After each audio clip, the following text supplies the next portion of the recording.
Oftentimes on our forms, we want to show or hide questions depending on the responses that we got on other questions on the same form. In KoboToolbox, we call this skip logic, and it's very powerful and very customizable. In this video, we're going to take a deep dive into how you can add skip logic on your forms from basics to advanced examples. Let's dive in. To practice along with this tutorial, download the practice form from the video description. Then in KoboToolbox, click New, upload an XLSForm.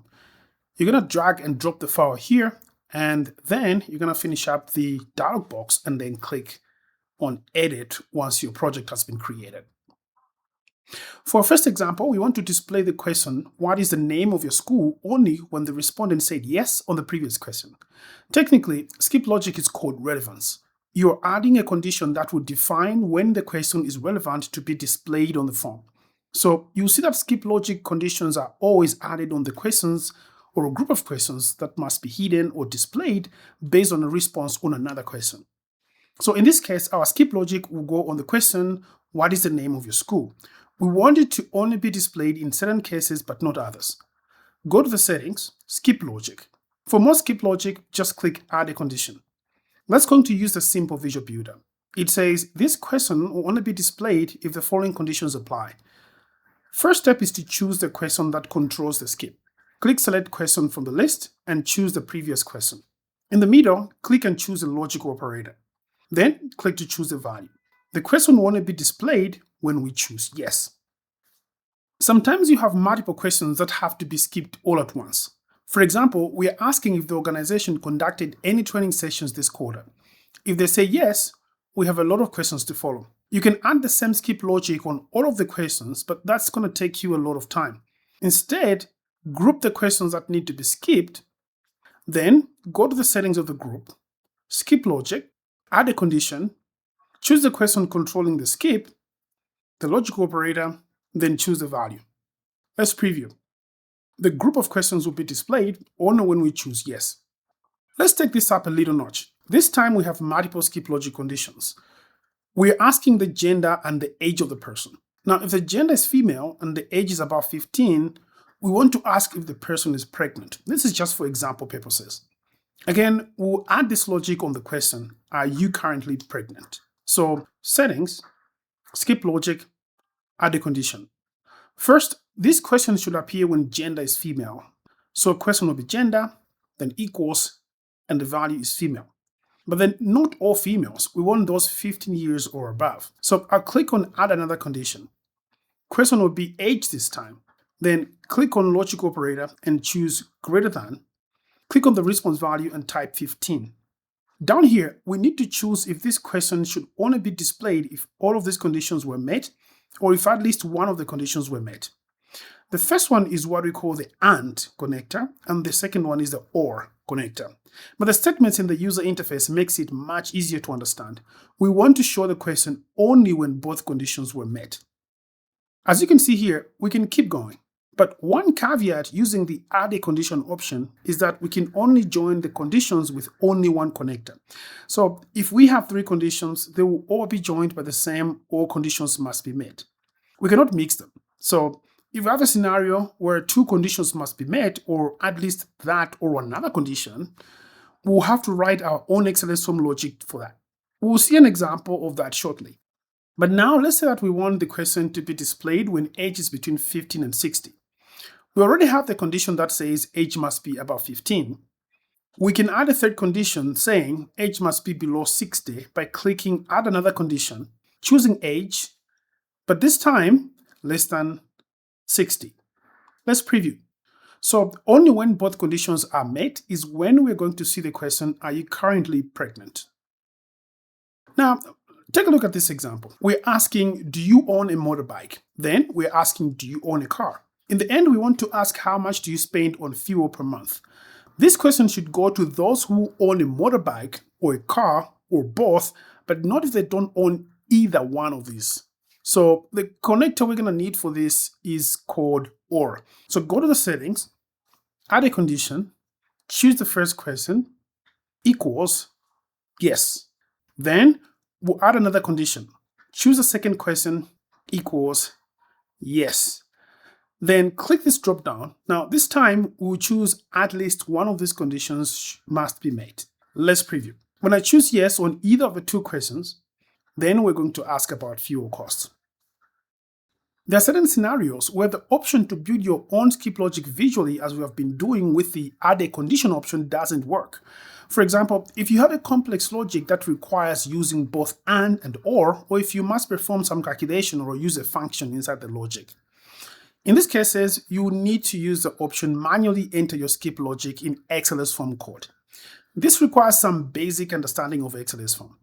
XLSForm is a standard for developing data collection forms using Excel and other spreadsheet software. If you're new to XLSForm, I highly recommend that you watch my video titled XLSForm in 15 minutes right here. We'll start with a simple example. We want to display the question, what is the name of the head of household, when the respondent said no to the preceding question. First, we need to know the unique data column name for the question controlling the skip. Open the settings for the question. We can use the one that we have here, or we can rename it to something much simpler. I'm going to change it to HHH, which is just short for head of household. Question names must use characters from the Latin alphabet without spaces and symbols. You can use the underscore and you can include numbers, but the first character cannot be a number. Next, we need to know the XML value for the choice item that is being used in the skip. In this case, the value no. If it says automatic on your form, you can type the values manually here. All the rules of writing the question name apply here, except choice values can start with a number, or they can even just be a number. Now, let's write our skip logic. Go to the settings of the question being skipped, so name of household head, skip logic, manually enter your skip logic in XLSForm code.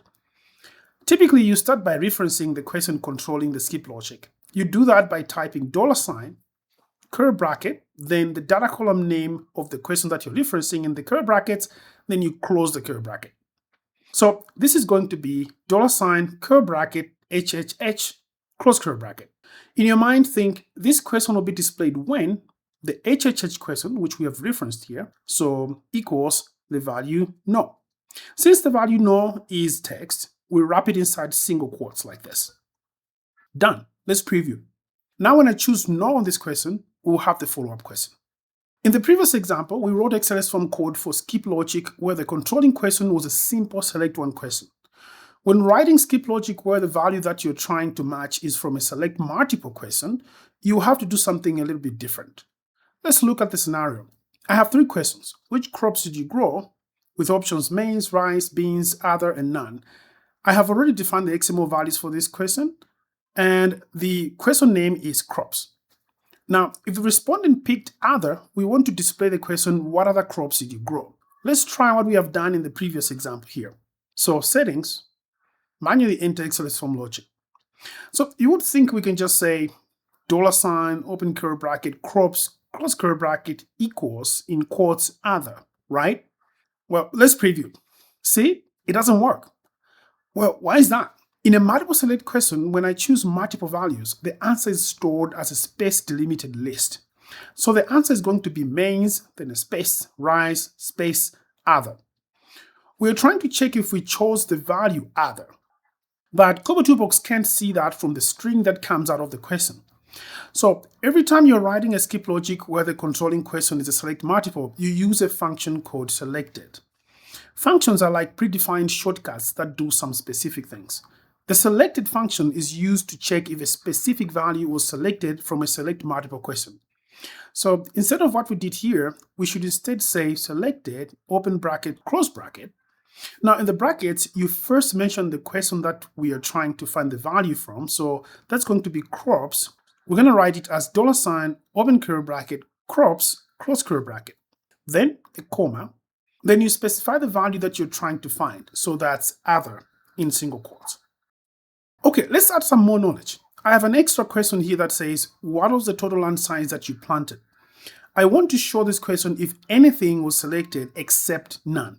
So we go to settings, skip logic, add condition manually. Now, if we were dealing with a select one, I would have just said $ crops, exclamation mark equals none. The exclamation mark equals means not equal to. But since the controlling question is a select multiple, we'll use the selected and the not functions. The not function will do the opposite of what the selected function is doing. So if the value that we specify was not selected. Let's start with the selected function. We're going to say selected, open bracket, close bracket. In between, we're going to say $, open curly bracket, crops, close curly bracket, comma, quote, none, quote. Now, obviously, this means the question will show up if the respondent chose none. We want the opposite of that, and that's where the function not comes in. At the beginning of our selected function, I'll say not, open bracket, then we close the bracket at the end. Done. Let's preview. Now when I choose other, we get what other crops did you grow? And if I choose none, the question about total land size will be hidden. Now let's look at this example. We want to ask the question, were you enrolled in the program? But only if the person is either from the south or from the north, and if the reported income is less than 50,000. That's 3 different conditions, and we have to use both or and. So we're going to have to write some custom XLSForm logic for that. So we go to settings, skip logic, manually enter XLSForm logic. First, we want to check if region is south or north. So we say $, open curly bracket, region, close curly bracket equals south. Or $, open curly bracket, region, close curly bracket equals north. Now we need to add the final condition. We'll say and $, open curly bracket, income, close curly bracket, less 50,000. When you have a mixture of and or, it's always a good idea to use normal brackets to group conditions so that what has to happen first happens first, much like what we do in mathematics. In this case, we're first checking if the region is south or if it is north. If the result there is true, then we are checking if the income is also less than 50,000. So let's add brackets around the part where we are checking the region. So here and here. Let's preview.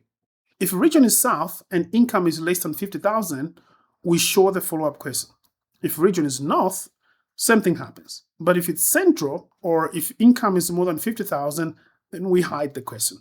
There's been a lot of learning here, but let's do our final example. We have a question asking about the household sources of water. That is a select multiple. If more than one was selected, we want to show the next question. Again, this kind of skip logic would not work with add a condition option because we need to use a function that will count the number of items selected on the first question. We call that function count selected, and it's written as count-selected.